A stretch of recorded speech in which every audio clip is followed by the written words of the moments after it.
Саляму алейкум ва рахматуллахи ва баракатуху, дорогие друзья. Вот и настал месяц Зульхиджа, и одним из самых главных дней месяца Зульхиджа является день Арафат. Он не только главный, один из самых главных дней в месяце Зульхиджа, также он является самым великим днем, в котором прощается наибольшее количество грехов. Но есть еще другие виды поклонения, которые желательно выполнять в этот день. Я сегодня вам расскажу про 3 вида поклонения, особенных поклонения, которые особо значимы в этот день. Первое, это, как мы сказали, это очищение от грехов. Пророк Мухаммад, алейхиссалату вассалям, в одном из изречений говорит: нет более весомого дня перед Всевышним, в котором Аллах Тааля прощал большее количество своих рабов, чем день Арафат. То есть в этот день желательно как можно больше совершать благих дел, читать тауба, то есть это астагфируллах, или просить прощения у Всевышнего за какие-то неправильные поступки, грехи. Как можно делать больше добрых деяний, так как добрые деяния, которые мы делаем после грехов, после ошибок, прегрешений, оно является искуплением, Аллах верса, перед Всевышним за этот неправильный поступок.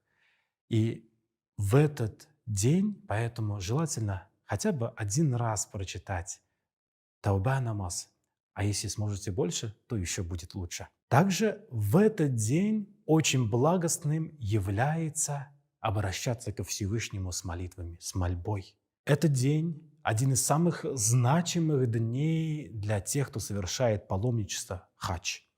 Даже пророк Мухаммад, алейхиссалату вассалям, в одном из изречений говорит: «Аль-хаджуль арафа». Хадж, он основывается на день Арафат. То есть, если вы не успели на день Арафат, то ваш хадж может быть неполноценным и не примется. Поэтому те, кто были в хадже, они подтвердят, что день Арафат – это день молитвы, день обращения ко Всевышнему, день поднятых рук и произнесения желаний, пожеланий, молитв по отношению ко Всевышнему Аллаху Тааля, просьб.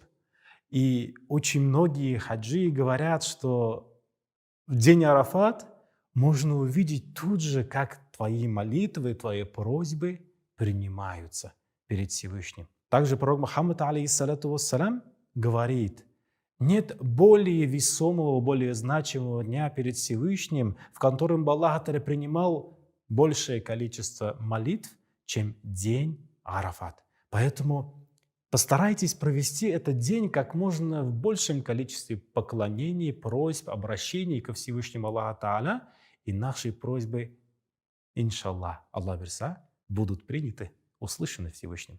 Также 3 поклонение в этот день, день Арафат, это пост. Пост. Этот день желательно поститься.